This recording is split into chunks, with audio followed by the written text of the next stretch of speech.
एक बार बुद्ध अपने भिक्षुओं के साथ भिक्षाटन के लिए किसी गांव की तरफ जा रहे थे। तभी अचानक से बुद्ध के पैरों में कांटा लग गया। कांटा इतना नुकीला था कि चुभते ही रक्त की धार निकलने लगी। बुद्ध के भिक्षुओं ने रक्त को रोकने के लिए एक कपड़ा फाड़कर बुद्ध के पैरों पर बांध दिया। इस घटना को कुछ लोग देख रहे थे जो कि बुद्ध से ईर्ष्या करते थे।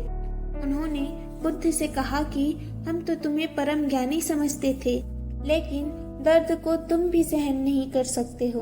तुम पाखंडी हो और ये हमने सिद्ध कर दिया है। ये कांटे हमने ही बिछाए हैं। इस गांव में तुम्हारा स्वागत नहीं, तिरस्कार होगा। इस गांव में तुमको कोई भी भिक्षा नहीं मिलेगी।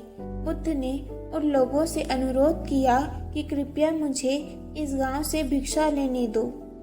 बुद्ध के ईर्ष्यालुओं ने बुद्ध का उपहास बनाते हुए कहा कि अगर तुम्हें भिक्षाटन के लिए इस गांव में आना है तो तुम्हें अपने रक्त की बलिदान देनी होगी। तुमको इस कांटे के रास्ते से गुजरना होगा। भगवान बुद्ध ने उनकी चुनौती को स्वीकार कर लिया और कांटों के रास्ते पर चलने के लिए अपने कदम बढ़ाने लगे।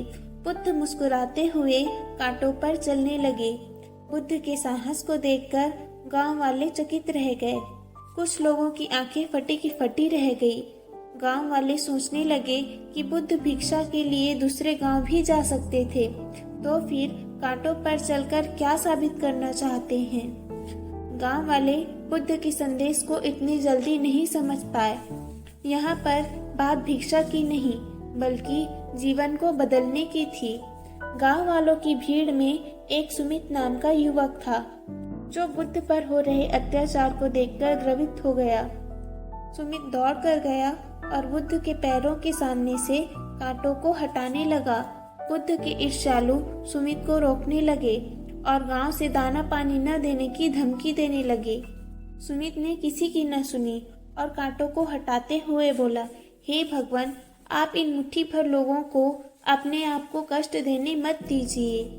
आप गांव में प्रवेश कीजिए। बहुत सारे लोग आपको भिक्षा देने के लिए आतुर हैं। बुद्ध ने सुमित को अपने पास बुलाया और आशीर्वाद देने लगे। सुमित पीछे हट गया। हे भगवान, आप मुझे छूकर अपने आप को अपवित्र और दूषित ना करें। महात्मा बुद्ध ने कहा, तुम अपने आप को दूषित क्यों कहते हो? स्पर्श से कभी कोई दूषित नहीं होता। मनुष्य तो लोभ, लालच, घृणा, ईर्ष्या से दूषित होते हैं। तुम्हारे अंदर तो प्रेम भरा है। तुम दूसरों का सुख चाहते हो। तुम तो पवित्र हो। बुद्ध के बोल सुनकर कुछ लोग बोले, तुम तो अपने आप को बड़े ज्ञानी कहते हो। तुमको जाति का कोई ज्ञान नहीं है। तुम पाखंडी हो। बुद्ध बड़े ही शांत स्वभाव से कहते हैं, मानव से मानवता को छीनना पाखंडी की निशानी है। मुझे पाखंडी बोलकर यदि आपको संतोष मिलता है तो मेरे लिए दुख का कोई विषय नहीं है। कुछ लोग बुद्ध पर बरस पड़े, परंतु यह तो धर्मशास्त्र है, फिर यह पाखंड कैसे हुआ? बुद्ध कहते हैं, हमारी उत्पत्ति इस सृष्टि में हुई है। नदियों का पानी सभी की समान रूप से प्यास बुझाती है। खुले जंगलों की हवा भी भेदभाव नहीं करती।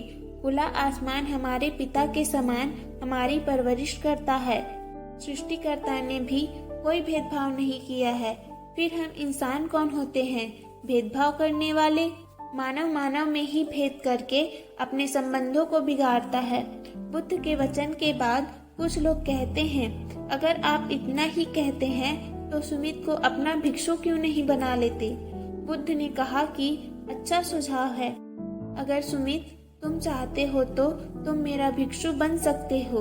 बुद्ध के आमंत्रण पर सुमित पहला नीच जाति का बौद्ध भिक्षु बना। इस पूरे विवरण में केवल सुमित का ही जीवन नहीं बदला, बल्कि शेष सभी लोगों का जीवन भी रूपांतरित हुआ।